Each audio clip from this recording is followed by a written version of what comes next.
હવે સમાચાર વિગતવાર।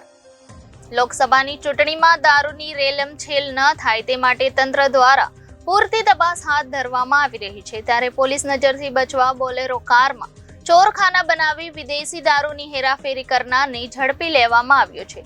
દારૂના જથ્થા કાર સહિત 8.73 લાખનો મુદ્દામાલ કબજે કરવામાં આવ્યો છે।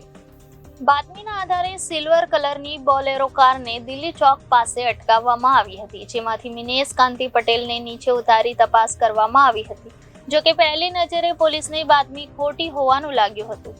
કારમાં ક્યાંય દારૂનું ટીપું દેખાતું ન હતું, પરંતુ ઊંડી તપાસ કરતા કારની પાછળની સીટ અને ડીકીના ભાગે ચોરખાનું બનાવવામાં આવ્યું હતું। તે ખોલતા સંતાડેલો દારૂનો જથ્થો મળી આવ્યો હતો। તપાસ દરમિયાન વિસ્કીના 180 mlના કુલ 1224 પાઉચ મળી આવ્યા હતા।